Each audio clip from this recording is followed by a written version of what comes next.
5, 4, 3, 2, 1. Science holds the key to our survival as a planet. But science is cumulative. Modern science is the knowledge.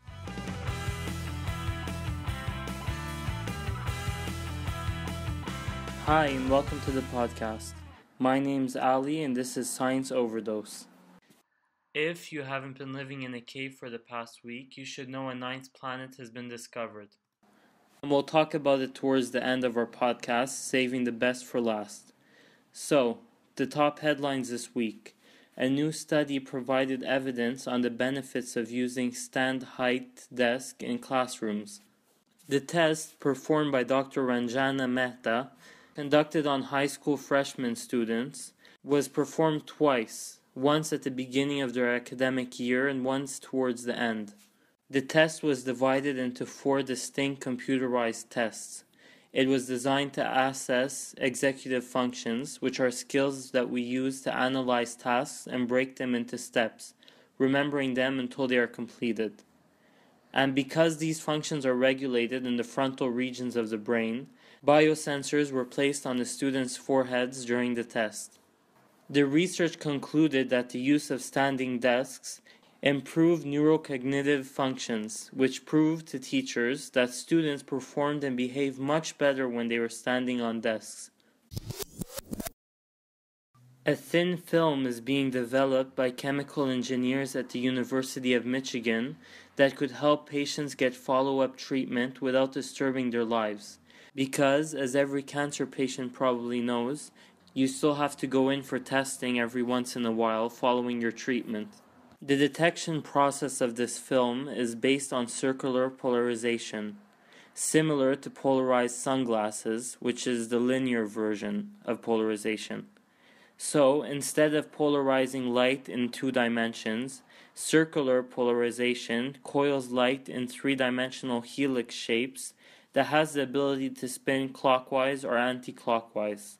This type of polarization is invisible to the naked eye, which makes it useful in detecting signs of the disease in the bloodstream.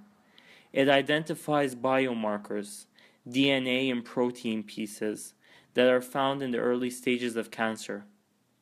To make it, they use PDMI plastic, which you can find in contact lenses. They twist one end of the plastic and then clamp both sides down. They then apply S layers of reflective gold nanoparticles. They add enough particles to induce reflectivity, but not enough to block the light. They also use polyurethane to stick the particles to the plastic. A commercially viable product is probably several years away, and scientists are exploring many of its different functions, such as transferring data and bending light around objects to make them invisible. A beetle called the coffee berry borer is a pest that affects coffee crops. It's capable of withstanding high levels of caffeine. It's able to consume the caffeine levels found in almost 500 cups of coffee, a level that would kill any human being. Its secret is a population of microbes in their digestive tract, which helps process the caffeine. So scientists decided to study their digestive tract of the African native species. They gave the beetle antibiotics, which cleared out the microbes. The beetles then couldn't process the caffeine. The team will study the entire genome of the microorganism in the digestive tract, mapping it out to learn their functioning and probably be able to deal with the pest in a more effective way in the future.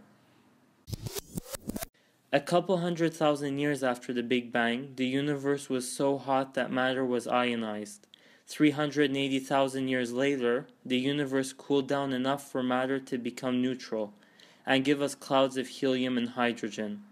But 1 billion years later, the universe started heating up again, and hydrogen became ionized for the second time in history. So this time they called it cosmic reionization. And scientists think that newly found dwarf galaxies could be the reason behind cosmic reionization. So a small galaxy, almost 20 times smaller than the Milky Way galaxy, nicknamed the Green Pea, which is 6,000 years away, could help us understand the reason behind cosmic reionization. Now we move on to news we've all been waiting for. Planet 9 was predicted. They found a gravitational signature in the Kuiper belt affecting the orbit of 6 objects, which means they sense a disturbance in the force.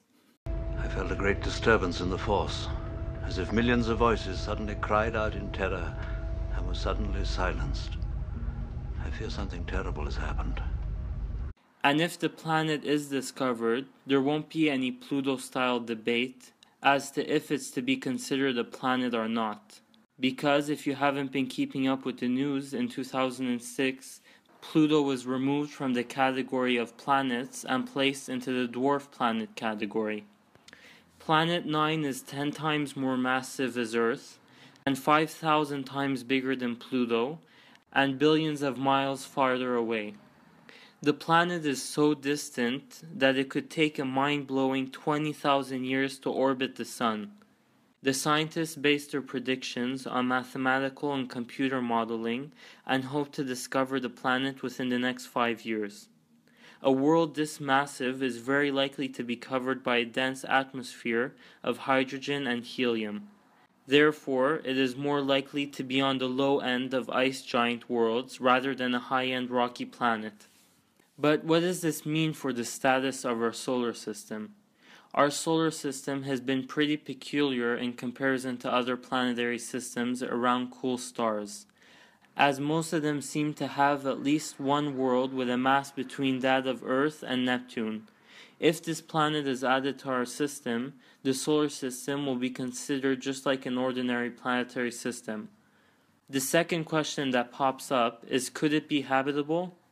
You'll probably think that the answer is no because of the distance from the Sun, but with a thick blanket of hydrogen and helium, it could form a thermal blanket, which means that the heat from when it was first formed in our early universe could still be inside the rocky core of the planet, keeping it warm, not being able to escape due to the dense atmosphere. This also means that in some deep layers we could find liquid water. But the problem is, if this layer is not in contact with the rocky core, there's no exchange of chemical compounds between them, which means that there might not be enough chemical compounds for any biological system to function, which leads to a low probability of life forming on this planet. And that's all for this week. Thank you for tuning in, and don't forget to press the subscribe button below. Thank you.